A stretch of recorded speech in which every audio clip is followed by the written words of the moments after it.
Good morning class. Get ready for SST work. As you know that we are reading the lesson The Nationalist Movement. And in the previous part already we have read about the partition of Bengal. And in partition of Bengal we have read that Bengal was partitioned into two parts, West Bengal and in East Bengal. West Bengal was the area for Hindus and East Bengal was the area for Muslims.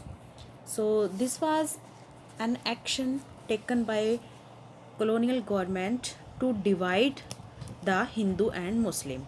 So it was the divide and rule policy.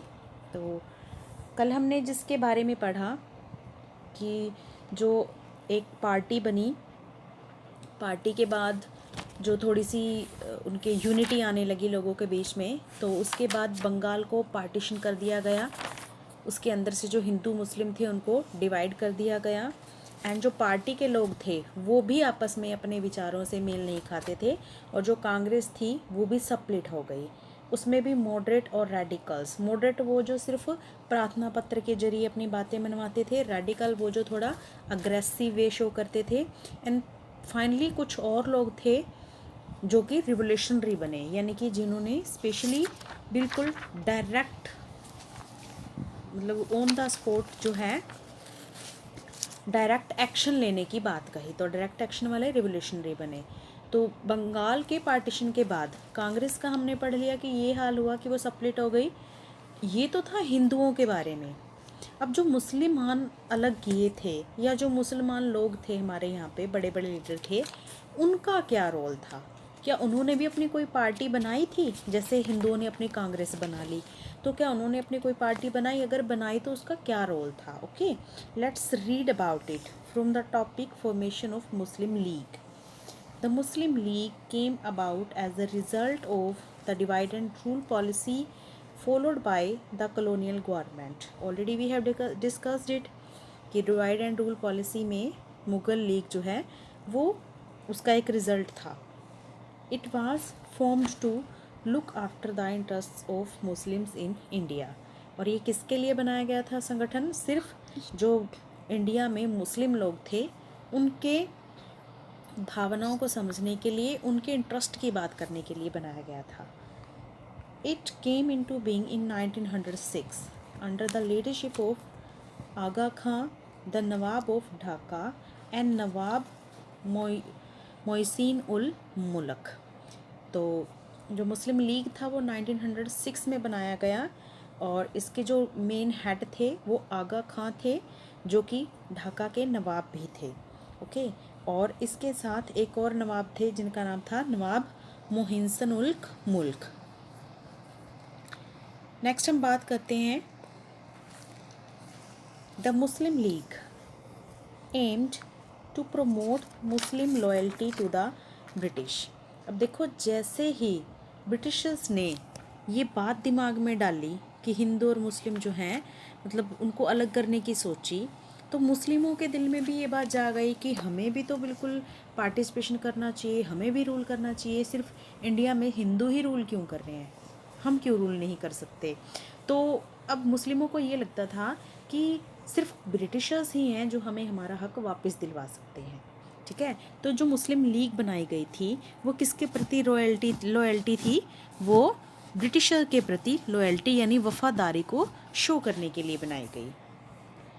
Promotion and advancement of the rights of the Muslims and safeguards their right was another important objective of the league. और इसके अलावा इस league के क्या क्या उद्देश्य रखे गए कि जो मुस्लिम हैं उनको भी प्रमोशन मिले. राजनीतिक कार्यों में हिंदू आगे आ चुके हैं, लेकिन मुस्लिमों को भी आगे आने का मौका मिलना चाहिए. उनको भी जो अधिकार हैं, अधिकारों का एडवांसमेंट मिलना चाहिए. और जो उनके पर्सनल राइट हैं, हिंदुओं के बीच में उनके राइट जो हैं वो उनको अच्छे से नहीं मिल पा रहे हैं, उनको सेव करना भी एक इम्पोर्टेंट ऑब्जेक्टिव था मुस्लिम लीग का. Moreover, it proclaimed to prevent hostility towards any other group. तो इसके कहने का मतलब सीधा सीधा ये था कि अब वो किसी और ग्रुप के प्रति अपनी हॉस्टिलिटी या अपनी वफादारी नहीं दिखाएंगे। यानी कहने का मतलब कि अब वो किसी और ग्रुप के अंडर रह के काम नहीं करेंगे, अब वो अपने हेड खुद होंगे और अपने लिए फैसले खुद करेंगे। कोई भी कांग्रेस या कोई भी अदर पर्सन जो है उनके ऊपर रूल नहीं करेगा। The Indian councils act of 1909, 1906 में देखो मुस्लिम लीग की स्थापना हो गई।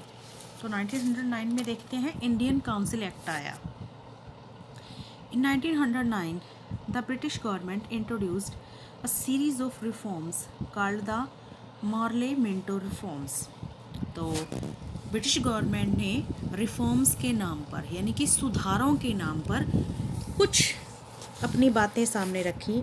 था तो ये भी उनकी एक पॉलिसी रूल करने की, लेकिन इसको नाम क्या दिया गया? रिफॉर्म्स का नाम दिया गया, यानी कि सुधारों का नाम दिया गया। और जो एक्ट 1909 में पास किया गया उसका नाम क्या था? Morley Minto reforms. This act marked the adoption of separate electorates for Muslim in India. क्योंकि हिंदू और मुसलमान जो थे वो अलग अलग अपने अपने इंटरेस्ट की बात करने लगे। पहले तो वो क्या थे, सारे मिलके एक बात कर रहे थे कि हमारा भारत आज़ाद हो, लेकिन अब उनके इंटरेस्ट जो थे गवर्नमेंट ने वो बांट दिए। हिंदू चाहते थे हिंदू मतलब हमें राज मिले, और मुस्लिम चाहते थे कि हमें राज मिले, तो उनके इंटरेस्ट को बांट दिया। तो अब जो है उनके इंटरेस्ट को बांटने के साथ साथ गवर्नमेंट ने उस पर बिल्कुल मोहर भी लगा दी। यानी कि अब जो इलेक्शन होने लगे वो मुस्लिम और हिंदुओं के लिए अलग अलग होने लगे। यानी कि पहले हिंदू या मुस्लिम दोनों में से कोई एक लीडर खड़ा होता था, यानी कि पूरे एरिया में से एक कॉमन लीडर होता था। वो हिंदू भी हो सकता था, वो मुस्लिम भी हो सकता था। लेकिन अब क्या हो गया था, अब जो अगर एक एरिया है तो उसमें से हिंदुओं का अलग पर्सन खड़ा होगा, मुस्लिमों का अलग होगा। ठीक है, तो हिंदुओं का जो लीडर बनेगा वो अलग और मुस्लिमों का अलग बनेगा। तो राजनीतिक तौर से भी उनको बांट दिया गया। Next, with this only the Muslim could vote for Muslim candidates. Already I have discussed it with you. It also increased the number of elected Indian members in the Imperial Legislative Council and the Provincial Legislative Council. और अब क्योंकि अलग अलग हिंदू अलग और मुसलमान अलग चुने जाने लगे, तो इससे क्या हुआ, जो इंडियन इलेक्टेड मेंबर थे इंपीरियल लेजिस्लेटिव काउंसिल में और प्रोविंशियल लेजिस्लेटिव काउंसिल में, वो और भी ज़्यादा बढ़ गए। पहले जहाँ पे उनका एक मेंबर आता था, अब उनके दो दो मेंबर आने लगे, एक हिंदू एक मुसलमान। तो जो संख्या थी वो लगभग डबल हो गई। और आपको पता होना चाहिए पीछे कांग्रेस ने एक ये जो उसके मॉडरेट थे उन्होंने एक ये डिमांड रखी थी कि रूल तो ब्रिटिशर्स का ही होना चाहिए, बस जो हमारा पार्टीशन है ना वो बढ़ा दिया जाना चाहिए। ओके, तो अब उनकी नीतियाँ तो फॉलो हो रही थी, लेकिन इससे फिर जो दूसरे रेडिकल थे वो क्या हो गए, वो नाराज़ हो गए कि कांग्रेस की नीतियाँ तो यही थी और गवर्नमेंट जो है अपना रूल चलाने के लिए उन्हीं को ही फॉलो कर रही है। तो दैट्स वाई जो रेडिकल थे वो उनसे अलग हो गए थे। आगे हम बात करते हैं लखनऊ पैक्ट की। हालांकि इसका भी विरोध किया गया था, जो मार्ले मिंटो रिफॉर्म्स आए थे उनका भी विरोध किया गया था, लेकिन गवर्नमेंट जो थी उसने उसको दबा दिया था। द लखनऊ पैक्ट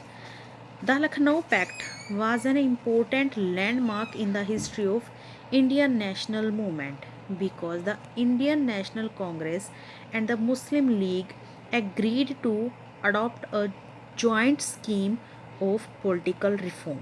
कहते कि 1909 तक भी देखो उनको किस तरह से बांट के रखा गया, लेकिन लखनऊ पैक्ट जो कि 1906 में हुआ, कहते कि वो हमारे इंडियन नेशनल मूवमेंट की हिस्ट्री का सबसे बड़ा लैंडमार्क कहा जाता है। ठीक है, सबसे बड़ा एक प्रतीक कहा जाता है। क्यों, क्या वजह थी? क्योंकि इसमें जो इंडियन नेशनल कांग्रेस थी और जो मुस्लिम लीग थे उन्होंने इकट्ठे एक जैसे पॉलिटिकल रिफॉर्म की मांग की।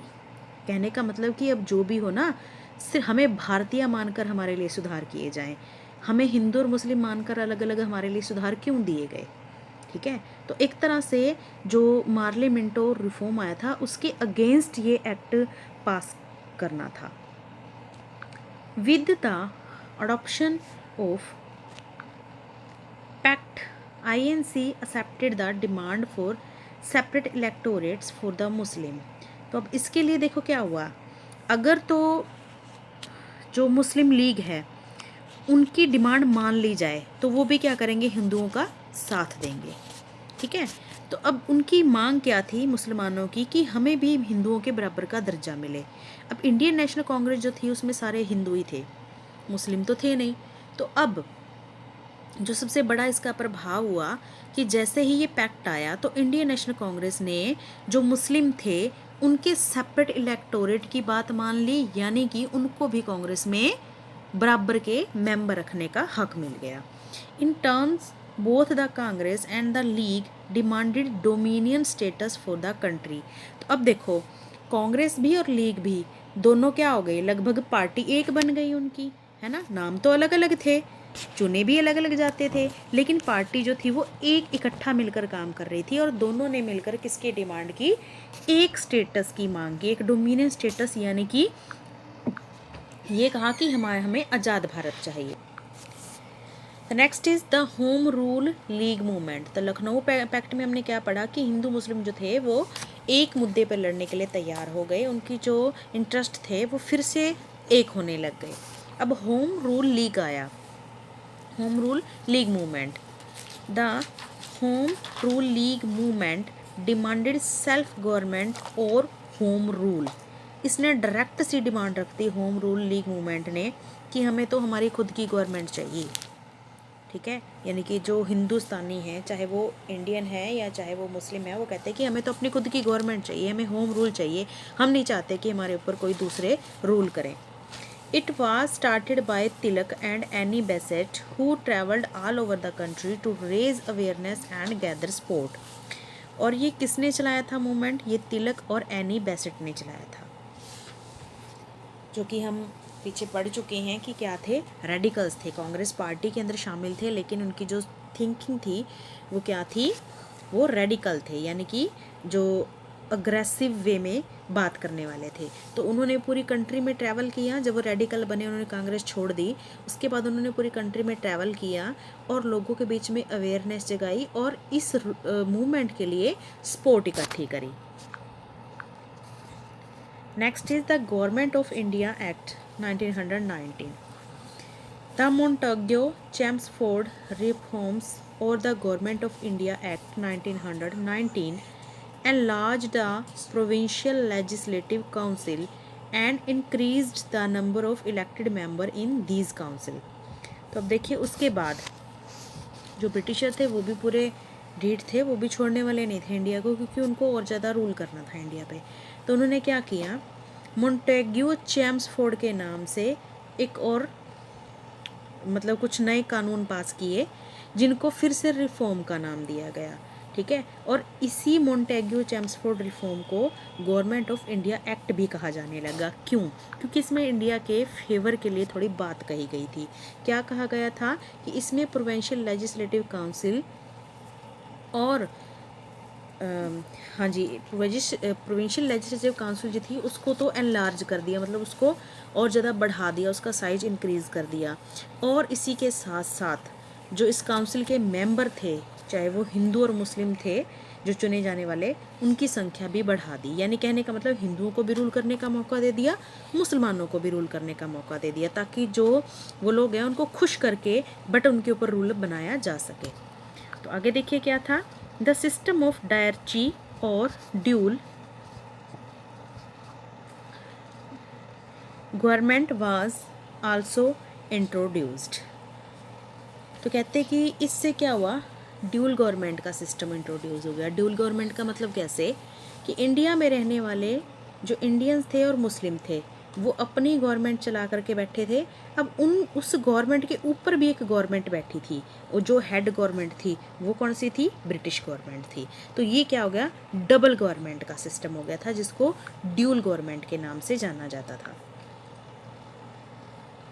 पीछे देखिए एक बाल गंगाधर तिलक ने एक नोशन दिया था, जब हमने ये पढ़ा कि वो एनी बेसेंट के साथ लोगों में अवेयरनेस जगा रहे थे, तो उन्होंने एक नारा दिया था, एक नोशन दिया था, Swaraj is my birth right and I shall have it. तो किसने दिया था ये? बाल गंगाधर तिलक ने कहा था कि जो स्वराज है या स्वतंत्रता है वो उसका बर्थ राइट है, जन्म से ही उसका अधिकार है, तो मैं उसे लेकर के ही रहूँगा। Okay, next C, under this system, the governor controlled certain important departments like finance, while the ministers control other departments like education। तो कहते हैं अब देखो जो दो गवर्नमेंट सिस्टम बन गया, उसमें जो हाई लेवल की मतलब गवर्नमेंट है, जो गवर्नर थे वो तो फाइनेंस का मैटर देखते थे, और जो मिनिस्टर थे उनको अदर डिपार्टमेंट जैसे कि एजुकेशन वो दे दिए गए। Ministers were also made responsible to the legislature, however the act of 1919 ended in failure.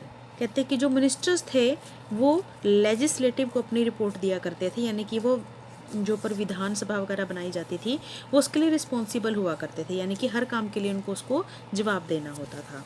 लेकिन ये जो एक्ट था 1919 का वो जल्दी ही फेल हो गया। कहने का मतलब कि अब इनके हाथ में देखो सरकार तो सौंप दी, लेकिन इनको चलानी भी नहीं आई। जो ब्रिटिशर्स थे उन्होंने एक तरह से सरकार का एक जो नमूना पेश किया, इनके हाथ में एक एक्ट के जरिए सरकार सौंप दी, लेकिन इनको वो चलानी भी नहीं आई, तो वो जल्दी ही फेल हो गई। तो फिर देखिए 1919 से 1947 तक जो पीरियड था उसे क्या कहा गया? तक गांधीयन इरा कहा गया, क्योंकि यहाँ से जो गांधी जी का रोल था वो थोड़ा मेन हो गया। ठीक है, अब जो गांधी जी थे वो भी राजनीति में उतर आए थे। दिस पीरियड सा Gandhi's leadership in the Indian national movement, क्योंकि इस वक्त जो इंडिया के नेशनलिस्ट मूवमेंट थे उसमें गांधी की लीडरशिप को देखा जा सकता था। Before he return to India in 1916 he had spent as a lawyer in South Africa, where he witnessed the Indians being subjected to racial discrimination। तो डियर स्टूडेंट्स, उससे पहले जो कुछ भी हुआ वह हमने गांधी का नाम नहीं पढ़ा। क्यों नहीं पढ़ा? क्योंकि 1916 से पहले तो गांधी थे ही नहीं इंडिया में। वो कहाँ थे?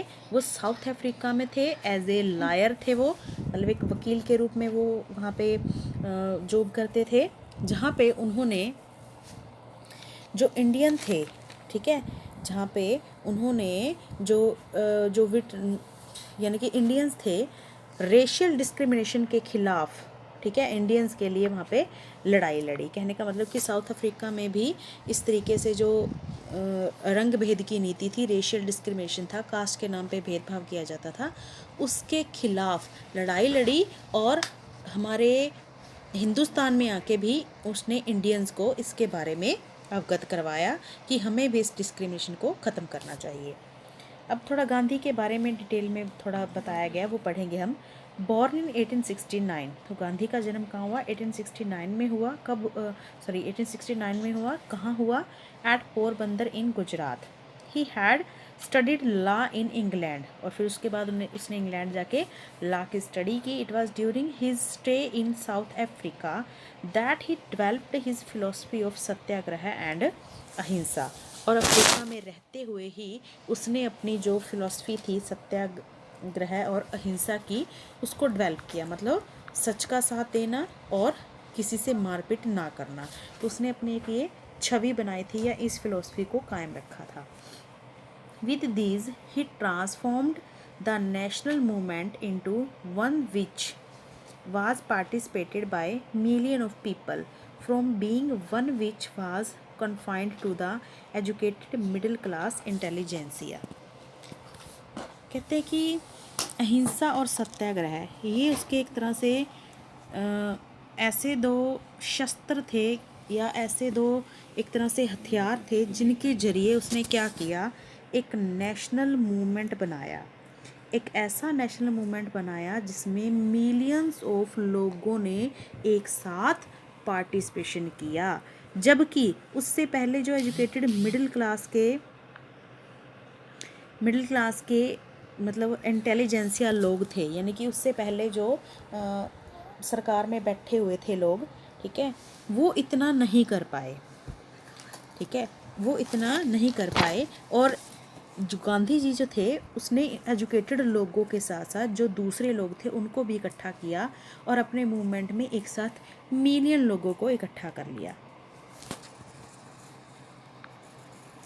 Next, the aim of Satyagraha was to appeal to the conscience of the oppressor and for the oppressor to realise that his action were wrong.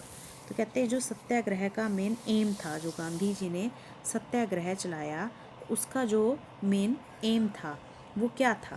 कहते उसका मेन एम था कि जो अप्रेसर हैं उनको इस अपील करना कि वो ऐसा ना करें, यानी कि जो अप्रेसर का मतलब दूसरों को ऑप्रेस करते हैं, ठीक है, यानी कि जो दूसरों को डिस्क्रिमिनेट करते हैं, यानी कहने का मतलब यहाँ पे स्पष्ट रूप से आप अंग्रेज़ों की बात कर सकते हैं, ठीक है, कि जो अंग्रेज़ थे, ठीक है, उनको एहसास दिलवाया कि वो जो भी भारतीयों के साथ कर रहे हैं वो उनके एक्शन क्या हैं, बिल्कुल रॉन्ग है। ही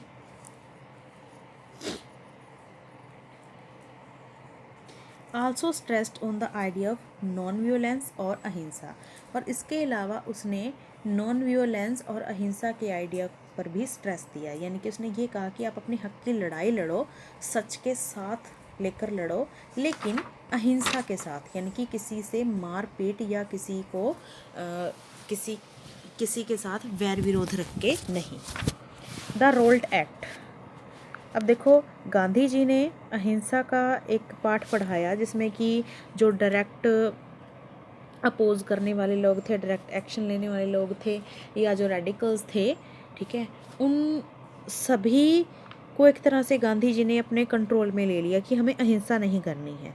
ओके, तो इसके बाद जो गवर्नमेंट थी वो थोड़ा एक्शन में आई, उसको लगा कि अगर हम सारी डिमांड मानते रहेंगे इंडियन की तो हमारा जो रूल है वो जल्दी हट जाएगा, ठीक है, ऐसे तो काम नहीं चल पाएगा। और दूसरा उन्होंने ये देखा कि जो इंडियंस को गवर्नमेंट सौंपी गई है 1919 एक्ट के अकॉर्डिंग, इंडियन उससे अच्छे से संभाल भी नहीं पा रहे हैं। तो गवर्नमेंट, क्योंकि हाई लेवल की गवर्नमेंट ब्रिटिशर थी, तो वो हमेशा इंटरफेयर उसमें करती ही रहती थी। तो उस टाइम 1919 में गवर्नमेंट ने एक रॉलेट एक्ट पास किया। अब ये देखो क्या था, Rowlatt act was an oppressive act which was passed in 1919. According to this act, the government was authorized to arrest political activists without trial, and it was only empowered to curb the press and arrest any person without a warrant. तो अब इस act के according जो government थी उसके पास एक authority आ गई कि वो जितने भी पॉलिटिकल एक्टिविस्ट हैं, यानी कि राजनीतिज्ञ हैं, अगर वो भड़काते हैं तो उनको बिना किसी ट्रायल के, बिना उनको इन्फॉर्म किए और बिना उनको कारण बताए किसी भी तरीके से उनको, चाहे यानी कि ज़बरदस्ती से, चाहे उनको आराम से, जैसे भी करो, बिना किसी वारंट जारी किए उसको किसी भी वक्त अरेस्ट कर सकती थी। यानी कि गवर्नमेंट जो थी वो अब डायरेक्ट एक्शन ले सकती थी जो भी पॉलिटिकल एक्टिविटीज़ थी। पॉलिटिकल एक्टिविटीज़ कौन सी हो सकती थी? अंग्रेज़ों के खिलाफ जाने की एक्टिविटीज़ थी, है ना, अंग्रेज़ों के साथ लड़ने की एक्टिविटीज़ थी। तो अगर ऐसी कोई एक्टिविटी करता है तो उसको बिना कुछ बताए अरेस्ट करने की अथॉरिटी मिल गई थी सरकार को। किसके ज़रिए? रोल्ट एक्ट के ज़रिए। Many agitations were carried out to protest against this act, और इस एक्ट का विरोध करने के लिए बहुत से एगिटेशन यानी कि बहुत से विरोध भी हुए। अब देखिए लाला लाजपत राय ने क्या कहा, the shots that hit me are the last nails to the coffin of British rule in India. Lala Lajpat Rai ने एक वर्डिंग कही थी, क्योंकि इसके एगिटेशन में ही, यानी कि जो रोल्ट एक्ट था इसी के विरोध में लाला लाजपत राय भी मारे गए थे। क्यों मारे गए थे उसके बारे में हम पढ़ेंगे। एक जो जलियांवाला बाग मैसेक्रे हुआ था उसके बाद उसका विरोध करते हुए लाला लाजपत राय जी मारे गए थे।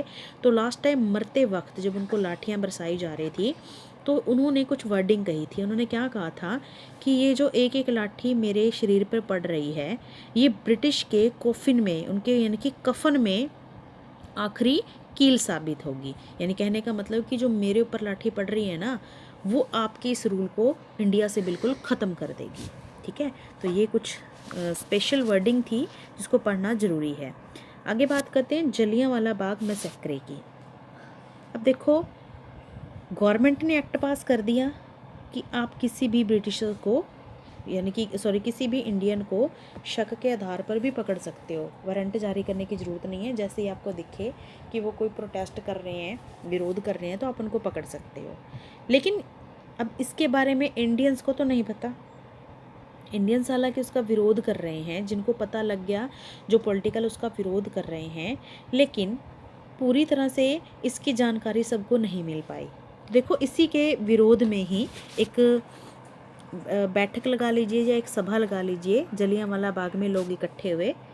Let's read about it. The Jallianwala Bagh मैसेक्रे was an important historical event that exhibited the brutality of the British administration.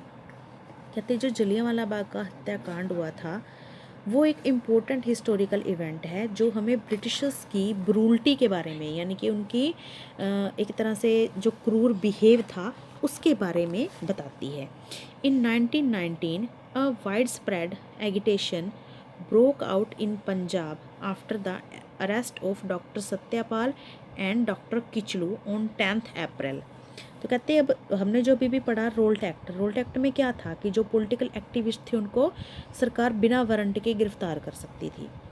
1919 में जब इसी बेस पर डॉक्टर सत्यापाल और डॉक्टर किचलू को गिरफ्तार कर लिया गया, तो पंजाब के अंदर इसका विरोध हुआ। कब? 10 अप्रैल को। मतलब लोग जो थे इसके विरोध में बोलने लगे, इसका विरोध करने लगे 10 अप्रैल को। They had protested against the Rolt Act. Following their arrest, a peaceful demonstration was held at Jallianwala Bagh on 13 अप्रैल 1919। और कहते कि इसीलिए वो रोल्ट एक्ट का विरोध करने लगे और उनके अरेस्ट के बारे में ही चर्चा करने के लिए एक पीसफुल डिमॉन्स्ट्रेशन, यानी कि एक शांति सभा करवाई गई। कहाँ? जलियांवाला बाग के अंदर 13 अप्रैल 1919 को। पीसफुल क्यों थी? क्योंकि इसमें लोग हथियार लेकर नहीं बैठे थे, लड़ने के लिए नहीं आए थे, सिर्फ सुनने के लिए आए थे विचार।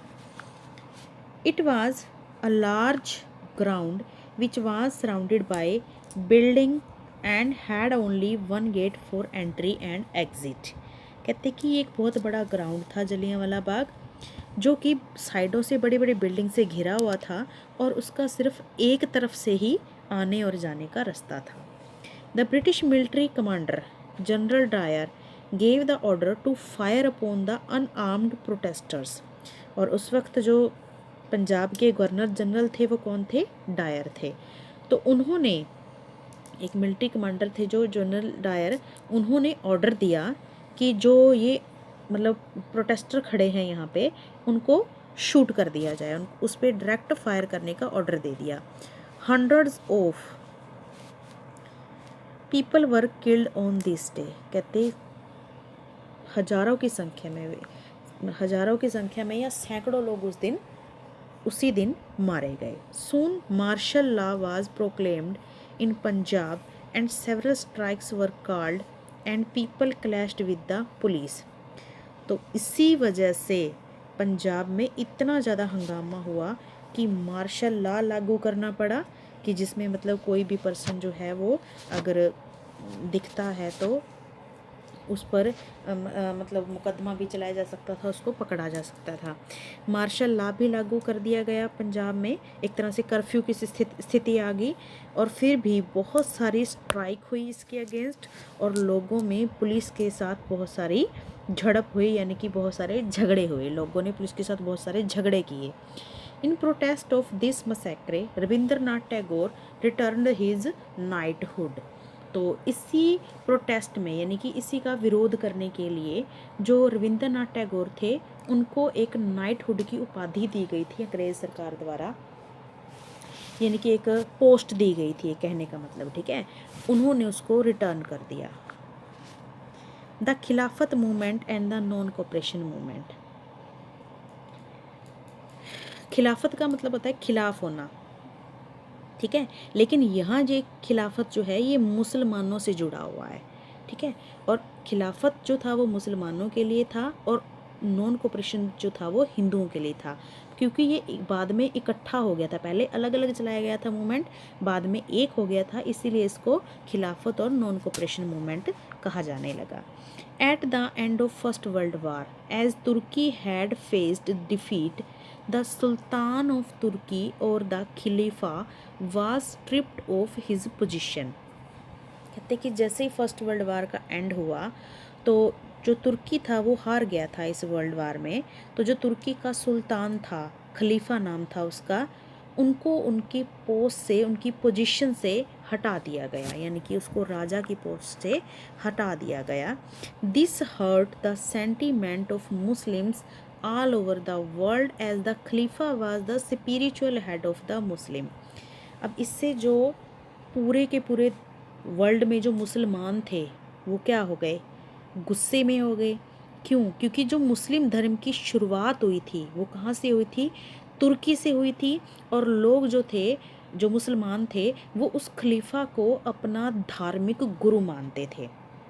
तो एक तरह से जो मुसलमान थे वो इसलिए भड़क उठे कि जो अंग्रेज़ सरकार है उन्होंने उनके गुरु की इंसल्ट की है। दस अ खिलाफत मूवमेंट वाज लॉन्च्ड। तो इसीलिए जो मुसलमान थे उन्होंने अंग्रेज़ सरकार के खिलाफ, ठीक है, खलीफा के लिए एक खिलाफत मूवमेंट लॉन्च कर दिया। इसका मतलब था अंग्रेज़ सरकार के खिलाफ होना। किसकी वजह से? खलीफा की वजह से। Which was taken up in India under the leadership of Ali brothers. तो इंडिया में ये जो मूवमेंट चलाया गया, ये किन की लीडरशिप में चलाया गया? दो अली ब्रदर्स थे, मौलाना मोहम्मद अली और शौकत अली, उन दोनों की लीडरशिप में चलाया गया।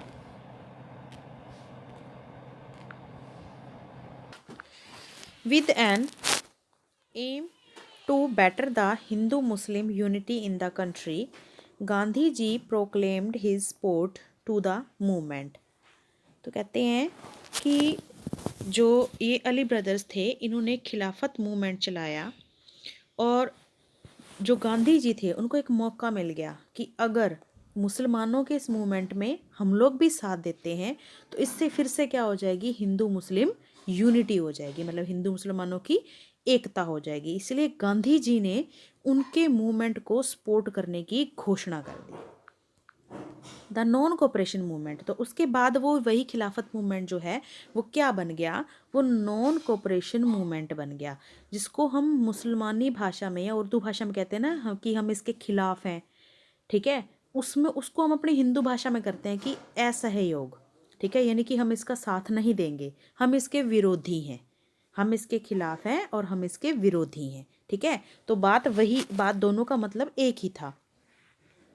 तो यहाँ पे मुसलमानों का साथ देने के लिए गांधी जी ने मूवमेंट स्टार्ट कर दिया, उनका साथ दिया, तो वही जो मूवमेंट था वो नॉन कोऑपरेशन मूवमेंट बना। The non cooperation movement was launched in 1920 at the Calcutta session of the Indian national Congress. तो इसकी शुरुआत कहाँ से हुई? कलकत्ता सेशन जो 1920 में हुआ था उसके बाद से नॉन कोऑपरेशन मूवमेंट की लॉन्चिंग हुई, यानी कि स्टार्टिंग हुई। Swaraj was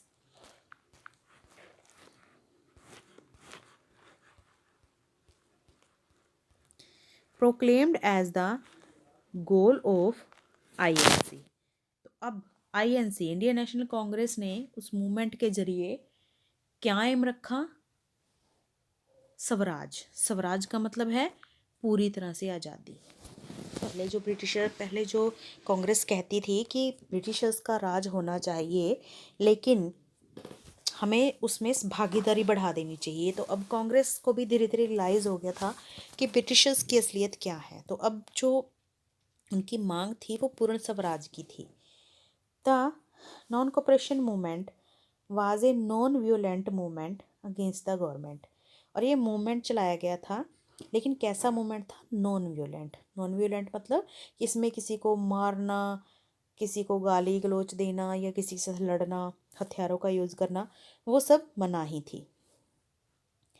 in this movement the people surrendered their title, resigned from government positions, refused to pay tax and largely defied the government। कहते कि इसमें किया क्या गया, एक्शन मेन क्या था। मेन एक्शन था कि इस मूवमेंट में जो लोग थे सबसे पहले उन्होंने अपने टाइटल को सरेंडर कर दिया। ठीक है, मतलब जैसे हमने पीछे पढ़ा था, रविंद्रनाथ टैगोर जी को नाइटहुड का एक टाइटल दिया गया था, उन्होंने उसको दे दिया वापस 1919 के बाद। और इसी के अलावा कुछ और लोग भी थे जिनको कुछ अदर टाइटल दिए हुए थे। तो सबसे पहले उन लोगों ने, और ज़्यादातर ये टाइटल किनको दिए गए थे, कुछ अमीर लोगों को दिए गए थे, कुछ आगूकार लोगों को दिए गए थे। तो उन सब लोगों ने सबसे पहले क्या किया, अपने टाइटल्स को सरेंडर कर दिया। जो गवर्नमेंट पोजीशन पर, जो गवर्नमेंट के कर्मचारी थे यानी कि सरकारी नौकरी पर लगे हुए थे जो हिंदू लोग, उन्होंने अपनी नौकरियों से रिज़ाइन कर दिया। इसके अलावा जो लोग, मतलब जो टैक्स लिए जाते थे गवर्नमेंट के द्वारा, लोगों ने उस टैक्स को पे करने से मना कर दिया और पूरी तरह से जो गवर्नमेंट थी उसको साथ देना, बिल्कुल साथ देने से बिल्कुल डिफाइड कर दिया। मतलब बिल्कुल ही बिल्कुल मना कर दिया कि हम गवर्नमेंट का किसी रूप में साथ नहीं देंगे। तो इसी का ही मतलब होता है नॉन कोऑपरेशन, कि हमें गवर्नमेंट का साथ नहीं देना। लेकिन लोगों ने कोई दंगे फसाद नहीं किए, चुपचाप गवर्नमेंट को, मतलब उसको साथ देना बंद कर दिया। More over, foreign goods, schools, colleges and government institutions were boycotted and the people refused to join the military or take up government jobs।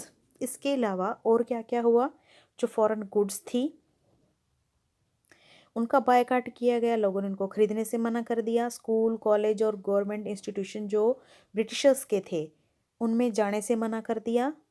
और जो लोग मिलिट्री में मतलब ज्वाइन कर रहे थे, उन्होंने मिलिट्री को ज्वाइन करने से मना कर दिया, कि मिलिट्री में जो काम करते थे, मिलिट्री थी जो, उसमें उसको ज्वाइन करने से मना कर दिया। और जो गवर्नमेंट जॉब पर थे लोग, उन्होंने गवर्नमेंट जॉब करने से भी मना कर दिया। It was the first movement which was it was the first movement which was launched nationwide and it was participated by thousands of people including women, peasant, workers, middle classes among all sections of the society। कहते कि ये, अगर हम India के level के हिसाब से देखें तो ये इंडिया का सबसे बड़ा और पहला मूवमेंट था जिसमें कि एक साथ हजारों लोगों ने पार्टिसिपेशन किया, जिसमें कि औरतें थी, किसान थे, वर्कर थे, मिल वर्कर, और जो मिडिल क्लास के लोग थे वो भी थे, और लगभग हर सोसाइटी के हर सेक्शन से लोग आए थे, चाहे वो स्टूडेंट हों, इसमें पार्टिसिपेशन किया था। Gandhi and the Ali brothers gave powerful speeches to gather support for the movement। और इसके लिए गांधी ने और जो अली ब्रदर्स थे उन्होंने बड़ी पावरफुल स्पीचेस दी ताकि लोग उस मूवमेंट को सपोर्ट देते रहें। Moreover, with the aim of Swaraj, khadi was spun and shops selling foreign goods were picketed. इसके अलावा स्वराज का एम रखा गया, स्वतंत्रता की मांग रखी गई, और लोग खादी को यानी कि चरखा कातने लगे, घर पे ही खादी के कपड़े बनाने लगे, उनको यूज करने लगे, और शॉप से जो फॉरेन की गुड्स थी, ठीक है, उनको खरीदना बंद कर दिया। The whole of India was in protest against the colonial rule. जो पूरा इंडिया था वो कॉलोनियल रूल के अगेंस्ट था, ठीक है, यानी कि ब्रिटिशर्स के अगेंस्ट था। When the Prince of Wales visited the country, तो कहते कि उसी टाइम पे जो इंग्लैंड के प्रिंस थे, यानी कि जो एक तरह से प्रधानमंत्री थे, प्रिंस वेल्स, वो इंडिया में आए, ठीक है, और उन्होंने देखा कि लगभग पूरे इंडिया के लोग जो थे वो उसका विरोध कर रहे थे और वो अंग्रेजों के खिलाफ थे। ही वॉज दस greeted with empty streets and downed shutters. और जब वो इंडिया मतलब विजिट कर रहा था तो बिल्कुल खाली सड़कें थी, यानी कि लोग उसके स्वागत के लिए आए ही नहीं, उसको देखना भी पसंद नहीं किया। और जो दुकानें थी उसके आने से पहले ही सारे लोगों ने अपनी दुकानों के शटर बंद कर दिए, मतलब किसी ने भी उसका स्वागत नहीं किया। वो बड़े ही मतलब नाराज़गी से लोगों ने उसका निरादर किया। द चौरा चौरी इंसिडेंट, अब देखो वो जो मूवमेंट था, नॉन कोऑपरेशन मूवमेंट था, बड़े शांति से तरीके से चल रहा था, कोई गड़बड़ नहीं थी, काफ़ी अच्छे लेवल पर था और हो सकता था इससे सफलता भी मिल जाती, क्योंकि बड़ी जल्दी ऐसी उम्मीद लगाई जा रही थी कि इससे बहुत जल्दी क्या मिलेगी, सफलता मिलेगी। लेकिन फिर एक घटना घटी जिसकी वजह से ये आंदोलन बंद करना पड़ा।